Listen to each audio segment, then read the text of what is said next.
Hello aspirants, पुन्हा एकदा तुमच्या सगळ्यांचं स्वागत आहे तुमच्या आवडीच्या ए फॉर ॲग्रिकॉस या यूट्यूब चॅनलवर. द मोस्ट अवेटेड आन्सर की जी आहे ती रिलीज झालेली आहे. आज बऱ्याच जणांनी पाहिलेली असेल मित्रांनो.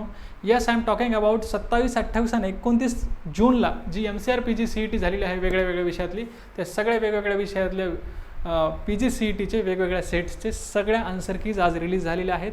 आणि सगळ्या आन्सर कीची PDF जर तुम्ही चेक नसेल केली तर आपल्या टेलिग्राम चॅनलला जाऊन चेक करू शकता. सो मित्रांनो, आन्सर की रिलीज झाली. आता इथून पुढची प्रोसेस काय असणार आहे, पुढे काय काय करायचं आहे, कोणत्या टप्प्यावर तुम्हाला काळजी घ्यायची, काय काळजी घ्यायची, या सगळ्या गोष्टींचं आज उहापोह या व्हिडिओमधून आपण करणार आहोत.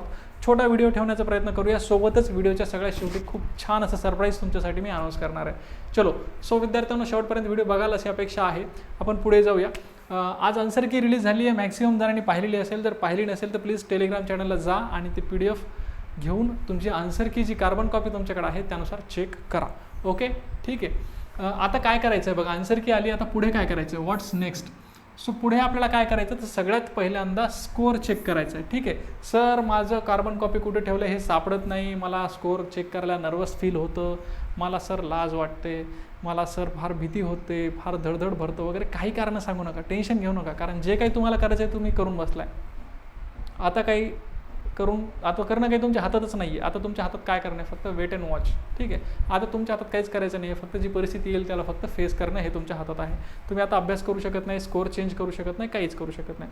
सो जी काही आन्सर शीट जिथं कुठं तुम्ही लपून ठेवली असणार आहे, विसरून राहिले असणार आहे, ती काढा आणि स्कोअर चेक करा प्लीज. ठीक आहे, स्कोअर चेक करा. स्कोअर चेक केल्याच्या नंतर तुम्हाला लक्षात येईल की आपला नेमका आपण कुठे उभे आहोत हे तुमच्या लक्षात येईल. आणि पुढे आपल्याला या प्रोसेसमध्ये किती वेळ घालायचा आहे, किती लक्ष द्यायचं या गोष्टी तुमच्या लक्षात येतील. ठीक आहे, सो स्कोअर चेक करणं फार महत्त्वाचं आहे, जेणेकरून आपल्याला किती पुढे जायचं, किती डीप जायचं या गोष्टी लक्षात येतील.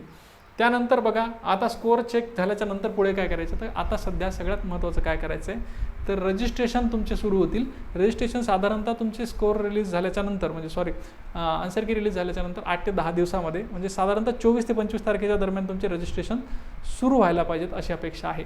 मग तोपर्यंत काय करू सर, स्कोअर चेक जर केला तर नंतर काय करायचं, तर सगळ्यात महत्त्वाचं इथं काय करायचं असेल तर डॉक्युमेंट्स बघायचे. ठीक आहे, डॉक्युमेंट्स आपले कुठले कुठले आहेत आणि कुठले कुठले नाही आहेत. जे डॉक्युमेंट आपल्याला तहसीलवरनं काढायचे आहेत ते सगळे डॉक्युमेंट काढून घ्यायचे आहेत. याच्यामध्ये कुठले कुठले डॉक्युमेंट आहेत सर, तर तुमचं शेतकरी असल्याचं प्रमाणपत्र असेल, किंवा जमीन नसेल तर शेतकरी नसल्याचं प्रमाणपत्र असेल, तुमचं कास्ट सर्टिफिकेट असेल, तुमचं कास्ट व्हॅलिडिटी सर्टिफिकेट असेल, त्याच्यानंतर तुमचं EWS असाल तर EWS सर्टिफिकेट असेल, त्यानंतर तहसीलवरनं निघणारे सगळेच, जसं की आता OBC आहे तर तुम्हाला इन्कम सर्टिफिकेट लागेल आणि नॉन क्रिमिनल सर्टिफिकेटसुद्धा लागेल. तर हे सगळे डॉक्युमेंट्स तुम्ही चेक करायचे आहेत. आणि करंट इयरमध्ये इन्कम सर्टिफिकेट वगैरे हे करंट इयरमध्ये आहेत का चेक करायचे. आणि हे सगळे डॉक्युमेंट्स नसतील तर प्लीज तुम्ही काढून घेऊ शकता. पुढचे 10 दिवस तुम्हाला वेळ आहे. एकदा रजिस्ट्रेशन टॅब सुरू झाला की नंतर बाकीच्या गोष्टी सुरू होतात आणि नंतर आपलं लक्ष इकडं राहत नाही, तिकडं राहत नाही. नंतर शेवटच्या दिवशी पोरं फोन करतात की सर आता आम्ही काय करावं. ठीक आहे, सो ह्या सगळ्या चुका टाळण्यासाठी तुम्हाला काय करायचं तर सुरुवातीला डॉक्युमेंटवर लक्ष द्यायचं आहे. आता 10 दिवस डॉक्युमेंटवर लक्ष द्यायचं आहे. त्यानंतर रजिस्ट्रेशन सुरू होईल, रजिस्ट्रेशन करायचं आहे. रजिस्ट्रेशन झाल्याच्या नंतर तुम्हाला फॉर्म भरायचा आहे. फॉर्ममध्ये बऱ्यापैकी महत्त्वाची माहिती, तुमचं नाव, डेट ऑफ बर्थ, तुमची डिग्रीची माहिती विचारतात आणि डिग्रीचे स्कोअर वगैरे विचारतात. ॲज यू नो दॅट की MCRला जो ॲडमिशन मिळतो PGला, तर तो तुमचा CETचा स्कोअर आणि डिग्रीचा स्कोअर या दोन्हीचा मिक्स ब्लेंड करून तो तुम्हाला तो मेरिट लिस्टनुसार तुम्हाला ॲडमिशन भेटत असतात.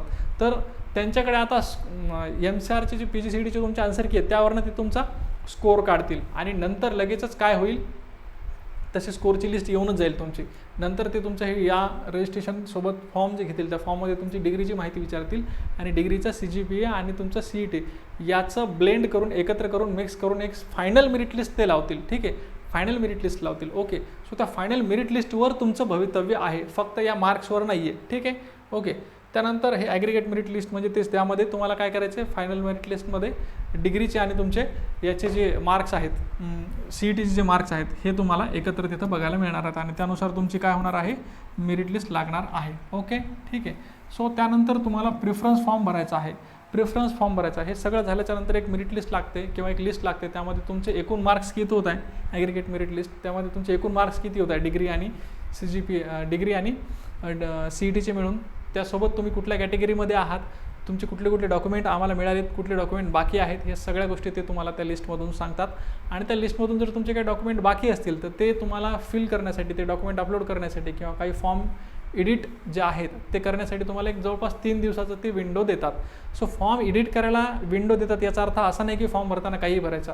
काही गोष्टी अशा असतात जे ते कधीच एडिट करायला चान्स देत नाही. जसं तुमचं नाव आहे, डेट ऑफ बर्थ आहे, आधार कार्डचे क्रेडेन्शियल्स आहेत, मोबाईल नंबर आहे, ॲड्रेस आहे, बऱ्यापैकी गोष्टी आहेत ज्या तुम्हाला एडिट करता येत नाहीत. ज्या नॉर्मल गोष्टी आहेत त्या एडिट करायला चान्स असतो, ठीक आहे. परंतु ज्या मेन गोष्टी आहेत त्या एडिट करता येत नाहीत. सो त्यामुळे एडिट करण्यासाठी कुठली गोष्ट सोडू नका. नंतर हे सांगू नका तिथं ॲडमिशनच्या टाईमला की सर फॉर्म तर नेट कॅफेवाल्यानं भरला, त्यांनी चूक केली. चूक तो कधीच करत नाही. चूक आपली असते, आपण लक्ष देऊन बघत नाही, ठीक आहे. जरी तो त्याच्या हाताने भरत असला तरी डोळे तुमचे त्या फॉर्मवर असू द्यात. फार काळजीपूर्वक फॉर्म भरा, ठीक आहे. ओके. ॲडमिशन राऊंड्स होतात. प्रिफरन्स फॉर्म भरल्याच्या नंतर ॲडमिशन राऊंड्स होतात. ॲक्च्युली 3 ॲडमिशन राऊंड होतात. त्यामध्ये पहिले 2 जे असतात ते राऊंड 1 राऊंड 2 हे ॲडमिशनचे असतात आणि तिसरा जो राऊंड आहे तो स्पॉट राऊंड असतो, ठीक आहे. आता कधी नशीब इतकं फळफळतं की जसं गेल्या वर्षीच्या स्टुडंटचं झालं, त्यांनी स्पॉट राऊंड जागा रिक्त राहत आहेत म्हणून 3 वेळा घेतले, ठीक आहे. सो आता यावेळी किती होतील ते सांगता येत नाही, परंतु एक स्पॉट राऊंड फिक्स असतो आणि 2 ॲडमिशन राऊंड फिक्स असतात. एवढं तुमच्या डोक्यामध्ये असू द्या, ठीक आहे. सो ॲडमिशन राऊंड आणि स्पॉट राऊंड अशी एकूणच पुढची प्रोसेस असणार आहे, प्रोसिजर असणार आहे. या सगळ्या गोष्टींसाठी अपडेटसाठी तुम्हाला आपलं ऑफकोर्स यूट्यूब चॅनल सबस्क्राईब करून ठेवायचं आहे आणि टेलिग्राम चॅनल जॉईन करायचं आहे, सो दॅट पुढचे अपडेट तुम्हाला वेळोवेळी मिळत जातील. आता बघा आन्सर की आलेली आहे. आन्सर की आल्यानंतर मी बऱ्याच विद्यार्थ्यांशी चर्चा केली. इव्हन आमच्या धुरंधर बॅचमध्ये सुद्धा 150+ मार्क्स घेणारे स्टुडंट आहेत. ओके. सो त्या सगळ्यांना चर्चा करत असल्यामुळेच थोडंसं संध्याकाळचा व्हिडिओ करायला उशीर झाला आहे. बट एक समाधान आहे की एक्झामच्या दिवशी तिथं एक्झामचं रिॲक्शन बघून स्टुडंटकडनं मला ॲक्च्युअल एक्झामची लेवल कळाली आणि आज विद्यार्थ्यांशी बोलल्याच्यानंतर ॲव्हरेज विद्यार्थ्यांना किती मार्क्स आहेत हे सुद्धा कळालं. सो ऑन अँड ॲव्हरेज मी असं सांगू शकतो की कट ऑफ जे आहे ते थोडंसं कॉन्फिडेंटली सांगू शकतो. जस्ट एक्झाम झालं सांगितलं असतं तर ते फक्त अर्ध्या माहितीवर कट ऑफ प्रेडिक्ट केला असं झालं असतं, ठीक आहे. ओके. सो मी जे काय करतो ते प्रेडिक्शन आहे. इट डझंट मीन की हे असंच होणार आहे, ठीक आहे. याच्यामध्ये खालीवरी होऊ शकतं. ओके चलो. सो मला असं वाटतं खरं तर हा आकडा छोटा जाईल, परंतु तरी मी रिस्क घेतोय. 155 ते 165च्या दरम्यान टॉपर असताल असं मला वैयक्तिक वाटतं. 155 ते 165च्या दरम्यान, ठीक आहे. सो 165च्या वर टॉपर जाणं थोडंसं मुश्किल आहे. जर कुठं असेल महाराष्ट्रात तर त्याचं अभिनंदनच आहे, खूप चांगलं परफॉर्मन्स, ठीक आहे. सो 165 ते 155च्या दरम्यान जर टॉपर असेल, ठीक आहे, तर इथून पुढे म्हणजे फर्स्ट टॉपर आणि सेकंड टॉपरमध्ये 1 ते 2 मार्काचं अंतर असेल, थर्ड टॉपरमध्ये 1 मार्क किंवा काही पॉईंट्सचं अंतर असेल आणि तिथून पुढे चौथ्या टॉपरपासनं खाली एका पॉईंटवर 1-2 स्टुडंट असायला सुरुवात होतील आणि 20 स्टुडंट झाल्याच्यानंतर 21व्या स्टुडंटपासनं पॉईंट म्हणजे मार्क्सचं अंतर त्या सोडून पण एका पॉईंटवरच 5-5, 6-6 विद्यार्थी असतील आणि 100च्या पुढे तर एका पॉईंटवर 20-20, 30-30 विद्यार्थी तुम्हाला सुद्धा बघायला मिळतात, ठीक आहे. ओके. सो अशी सिच्युएशन आहे, कॉम्पिटिशन जास्त आहे. यावेळेला इथून आधी जर तुम्ही काळजी घेतली नसेल तर कमीत कमी इथून पुढे तरी काळजी घेणं गरजेचं आहे. सो हा टॉपर आहे म्हटल्याच्यानंतर तुम्हाला एक ॲव्हरेज असं कन्सिडर करून चला की याचा ॲव्हरेज जे आहे ते 160 आहे. तर 160पेक्षा किती मार्क कमी आहेत किंवा किती मार्क जास्त आहेत हे तुम्हाला कधी कळेल? स्कोअर चेक केल्यावर. स्कोअर चेक करा, तुम्हाला कळेल की वेर यू स्टँड. जिथं तुम्ही स्टँड करत आहात तिथून पुढे तुम्हाला किती वेळ त्यामध्ये PGमध्ये लागेल, कुठला विषय लागेल, कुठलं विद्यापीठ लागेल, या गोष्टी ॲनालिसिस करायला लागणार आहेत, ठीक आहे. सो आता पुढे काय करायचं सर? ओके, ठीक आहे, तुम्ही सांगता तसं स्कोअर वगैरे चेक केलं. So what's next? So next is that की तुम्हाला अपडेटेड राहायचं आहे. काय करायचं आहे? अपडेटेड राहायचं आहे वेबसाईटवर. सर वेबसाईटवर कसं अपडेट राहायचं? वेबसाईटचं काय आम्हाला नोटिफिकेशन येत नाहीत, काय नाहीत, पण तुम्हाला यूट्यूब चॅनलचे नोटिफिकेशन येतात. त्यासाठी तुम्हाला काय करायचं? आपलं यूट्यूब चॅनल सबस्क्राईब करून ठेवायचं. जे काही वेबसाईटवर नोटिफिकेशन येतील ते आम्ही तुम्हाला यूट्यूबच्या व्हिडिओच्या माध्यमातून, शॉर्ट्सच्या माध्यमातून देऊया, चालेल, ठीक आहे. सो अपडेट राहायचं आहे. त्यानंतर केअरफुल राहायचं आहे फॉर्म भरताना जेवढी काळजी घेता येईल तेवढी काळजी घ्या, कुठली चूक करू नका. शेवटी चुकीला माफी नाही आहे असं जरी म्हणत असेल तर कुठं ना कुठं सोल्युशन निघतं, परंतु त्या लफड्यात पडू नका, ते तुम्हाला जड जातं निस्तारायला, ठीक आहे. सो आत्ता सगळ्यात महत्त्वाचं सोपं हे आहे की फॉर्म भरताना काळजी घ्या, ठीक आहे. ॲनालिसिस करा, लास्ट इयरचे जे कट ऑफ्स आहेत आणि ॲडमिशन आहेत याचं ॲनालिसिस करा. तुम्हाला वेळ भेटला तर आपले टेलिग्राम चॅनलला मी मागच्या 3-4 वर्षापासून सगळे व्हिडिओ बनवतो आहे काउन्सिलिंगचे. सो त्यानुसार तुम्ही त्या व्हिडिओमधून किंवा आपल्या टेलिग्राममधनं जे मेरिट लिस्ट टाकत असतो मी, तुम्हाला फाईल्स सेक्शनमध्ये जाऊन थोडंसं खाली जावं लागेल. त्या पिरियडमधले तुम्हाला सगळे PDF जर भेटले तर तुम्ही कट ऑफ्स आणि ॲडमिशन ॲनालिसिस करू शकता. ओके. सो केअरफुल तुम्हाला आणखीन राहायचं प्रिफरन्स फॉर्म भरत असताना. बऱ्याच जणांना असं होतं की मार्क्स चांगले असतात परंतु प्रिफरन्स फॉर्म भरताना योग्य डायरेक्शन किंवा योग्य गायडन्स नसतं, त्यामुळे त्याची चांगली हातची संधी जाते.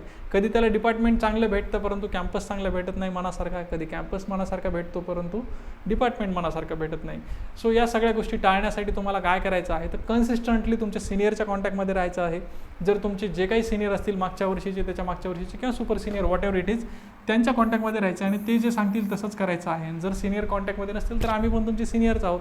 ॲज अन ए फॉर ॲग्रिकॉस मी इथं तुम्हाला सगळ्या गोष्टी माझ्या अनुभवावरनं आणि माझ्या एक्सपर्टीजवरनं जेवढा माझा अनुभव आहे, जेवढा माझा कॉन्टॅक्ट आहे त्या हिशोबाने सजेस्ट करत असतो. सो जेवढं काही कॉन्टॅक्टमध्ये राहतील तेवढं कॉन्टॅक्टमध्ये राहा. आम्ही तर इथं आहोतच, नेहमीच तुमच्यासाठी आहोत. ठीक आहे. सो टेन्शन घेऊ नका.